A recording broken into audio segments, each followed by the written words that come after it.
അല്ല കുഞ്ഞാലി, എന്ത് ഈ വൈക്കൊക്കെ? നമ്മളെ കുഞ്ഞുട്ടീന്റെ പുരയിലൊരു മൂച്ചിണ്ട്, ആ നോക്കാന്ന് വെച്ചിട്ടാ. ഓനത് കൊടുക്കണ്ട. ആ കൊടുക്കാന്ന് എന്നോട് പറഞ്ഞിക്കണ്. അനക്കപ്പോഴും നല്ല കോളാണല്ല. ആ കോള നല്ല കോള.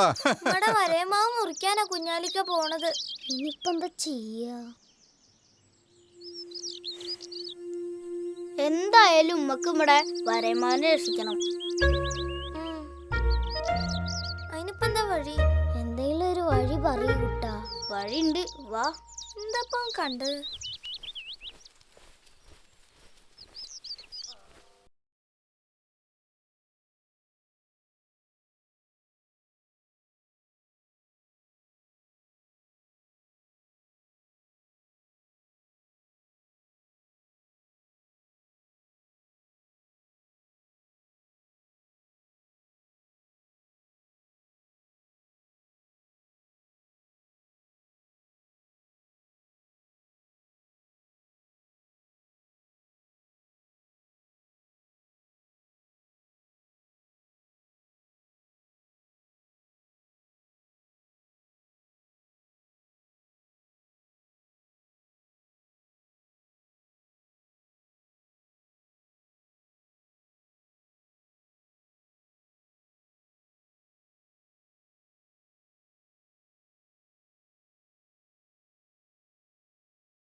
വരയമാവ്. അക്കോ, മാവിന്റെ നെറ്റി ഏതാടാ? നമ്മുടെ നെറ്റി മുടിന്റെ താഴെയല്ലേ, അപ്പൊ മാവിന്റെ മുടി ഇല, അപ്പൊ ഇലേന്റെ താഴെ ഇരിക്കും. പുഷ്പാഞ്ജലി കഴിച്ച ഫലം കിട്ടണമെങ്കിൽ നെറ്റിമല് കുറി തൊടണം. ഈ നല്ല പ്രാർത്ഥിച്ച് തൊടു കുട്ടാ, എന്നാലല്ലേ നമ്മുടെ വരയമാവ് മുറിക്കാതിരിക്കുള്ളൂ.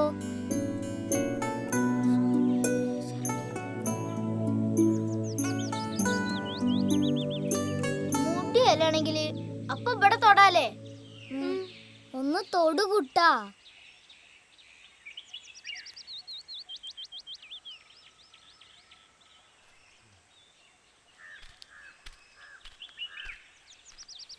മാഷ്, അയ്യോ,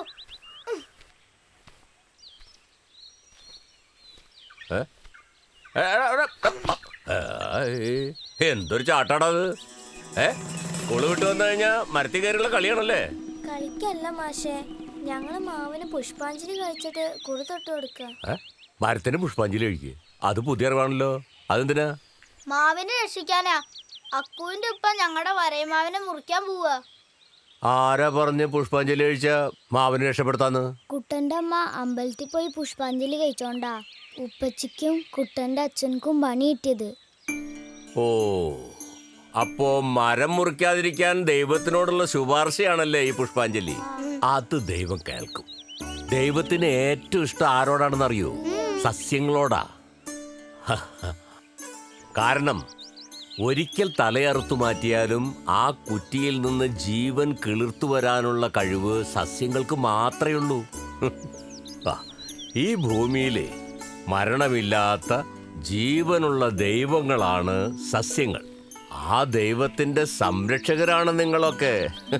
അപ്പോ ആ സംരക്ഷകരുടെ പ്രാർത്ഥന ദൈവം കേൾക്കാതിരിക്കൂ? കൊള്ളാലോ. സന്തോഷായി മക്കളെ. മക്കളുടെ ഈ മരം മുറിക്കില്ല.